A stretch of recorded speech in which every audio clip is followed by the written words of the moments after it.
Welcome back to Through the Word and our 7 key chapters to introduce the Bible. We are in Genesis 12, and today I want to introduce you to someone. The Bible is a book of history and of heroes, but the strange thing is, most of the heroes and most of the history come from just one family line, the descendants of Abraham, a people called Israel.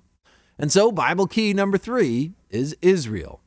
Now you have to ask the question, why doesn't the Bible tell the story of the whole world? Well, the Bible is about God's plan for the whole world, but God chose to bring about that plan through one people, Israel. If you want to understand the Bible, you've got to understand Israel.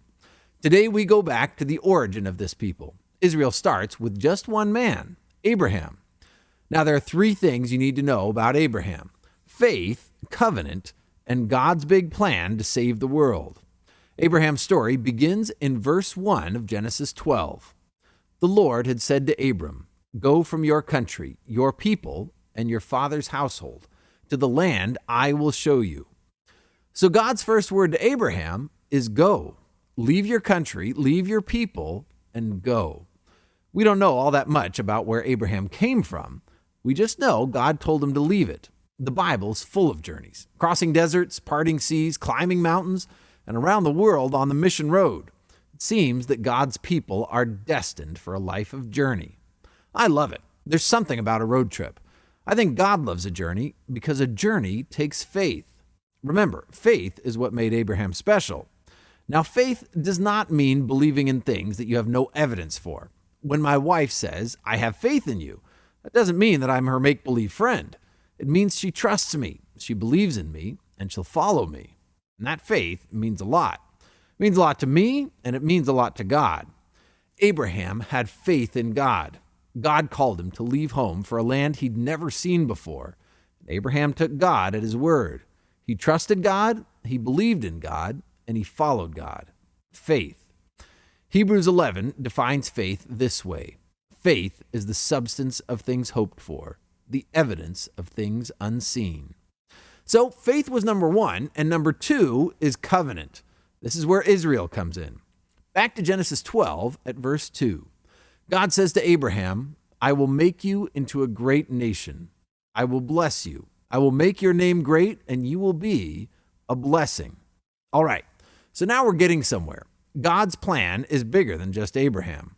Abraham would become a whole nation. That's Israel.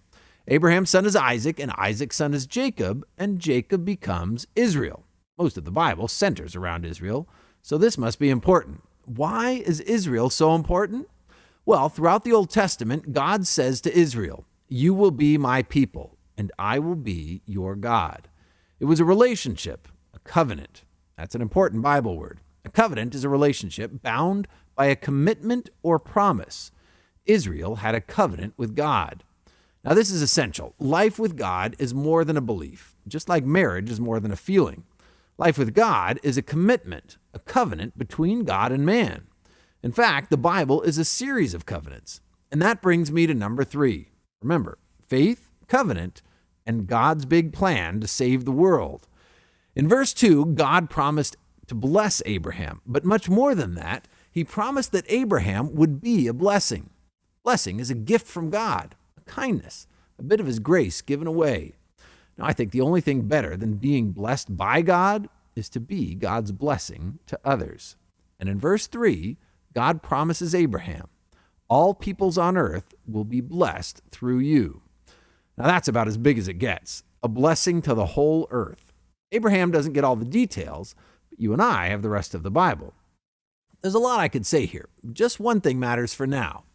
God explains later in Isaiah in a prophecy about one of the descendants of Israel.